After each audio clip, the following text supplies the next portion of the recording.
es en train de me dire que je suis une victime? Eh bien, ce n'est pas de ma faute. Ma mère est tombée enceinte de moi quand elle avait 17 ans.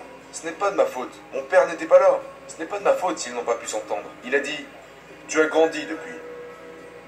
Tu n'as plus 10 ans maintenant. C'est toi qui prends les décisions. T'es là à pleurer quelque chose qui t'est arrivé quand tu étais enfant. Tu n'es plus un enfant. Tu es un adulte. Tiens-toi responsable des choses stupides que tu fais. Crois-tu vraiment que c'est à cause de tes parents que tu joues aux jeux vidéo? Non, alors de quoi est-ce que tu te plains? Ok, ton père n'était pas là, mais ta mère a fini par se marier. De quoi est-ce que tu te plains? Il est allé travailler chaque jour. Il ne t'a jamais battu. Il ne t'a jamais abusé. Ta mère a fait tout ce qu'elle a pu. Alors de quoi est-ce que tu pleures? Tu as grandi dans une maison. De quoi est-ce que tu pleures? Quelqu'un t'a volé de l'argent parce que tu n'as pas fait ce qu'il fallait? De quoi est-ce que tu pleures? Personne n'est venu chez toi pour te tabasser. Grandis un peu. Principe numéro 2. Grandis et arrête de te plaindre. Ta professeure ne t'appréciait pas? Pourquoi? Pourquoi elle ne t'aimait pas? Eh bien peut-être que tu parlais trop. Peut-être que tu étais irrespectueux. Pourquoi tu répètes qu'elle ne t'aimait pas? Va te regarder dans un miroir et prends tes responsabilités. Pourquoi est-ce qu'elle ne t'aimait pas exactement?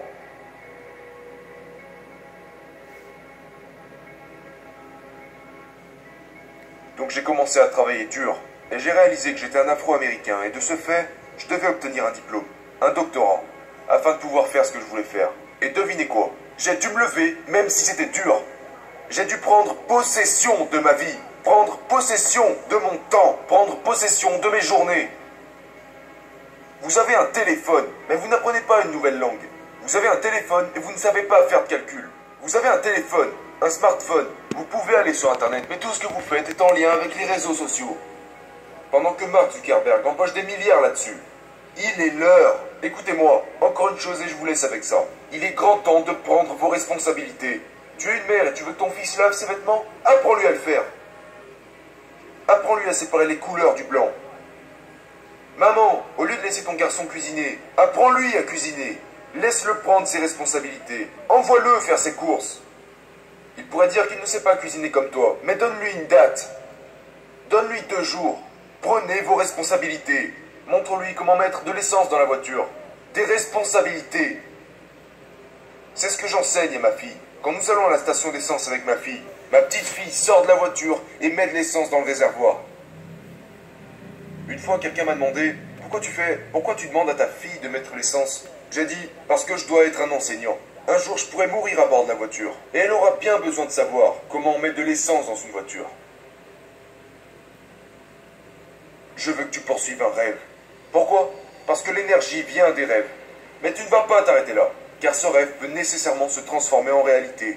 Et d'un seul coup, boum, c'est toute ta vie qui change. Donc je veux que tu rêves matin, midi et soir. Et je ne suis pas en train de vous raconter des conneries. Ce que je veux dire, c'est que quand tu rêves, tu dois comprendre que c'est un symbole. Tout est là. Quand tu te réveilles, tu suis un style de vie. Et tu dois juste assembler les pièces du puzzle. Alors fais ce qu'il faut pour que ça arrive. En tant qu'étudiant, vous êtes dans la dernière phase du rêve. C'est tout ce que j'essaie de vous dire. Je veux que vous rêviez. Vous êtes des étudiants en première année? Rêvez. Vous êtes en deuxième année? Rêvez. Si vous avez 17, 18 ans, vous pouvez encore un peu. Mais si vous avez plus de 19 ans, vous ne devez plus rêver maintenant. Arrêtez de rêver. Si vous avez plus de 19 ans, les rêves, c'est terminé. C'est terminé. Maintenant, c'est du concret. Qu'est-ce que vous faites le lundi? Qu'est-ce que vous faites le mardi? Qu'est-ce que vous faites le mercredi? Vous devez être très spécifique. Il est grand temps d'assembler chaque pièce de votre puzzle. J'ai rassemblé mes pièces. J'ai terminé mon puzzle. Et j'ai bâti cette vie de A à Z. J'ai fait ce qu'il fallait pour que ça se passe. Mon père n'était pas présent pour moi. Ma mère travaillait comme 4. Personne ne m'a aidé à monter jusqu'ici. J'ai dû me lever. J'ai dû aller en classe. J'ai dû lire. J'ai dû étudier. J'ai dû écrire. Et j'ai compris que ce rêve est réel. Et que le style de vie l'est encore plus. Vous arrêtez pas de voir des gens à la télé. Et vous voulez devenir comme eux. Non. C'est du concret là. Tu as ce qu'il faut? Est-ce que tu seras prêt à continuer même étant malade? Es-tu prêt à ça? Vous êtes prêt pour quoi? Vous êtes prêts pour rêver, pour la belle voiture. Ce que je déteste avec cette nouvelle génération, c'est vos comptes Snapchat et Instagram. Parce que vous pourriez vivre des choses à la place que vous ne vivez pas. Quelle histoire vous aurez à raconter? Oh, une fois j'ai eu 300 likes sur une photo? Vous mentez à propos de qui vous êtes. Genre, vous faites croire que vous avez de l'argent alors qu'en réalité vous n'en avez pas. Vous pouvez simuler tout ça sur Instagram. Mais qu'en est-il de la réalité? Laissez-moi vous suivre chez vous. Laisse-moi voir à quoi ressemble ta maison. Laisse-moi voir ce que tu conduis. Laisse-moi voir ce que tu as vraiment. Vous êtes tous faux. Vous voulez un certain style de vie, mais vous ne voulez pas faire de sacrifices. Vous devez le gagner.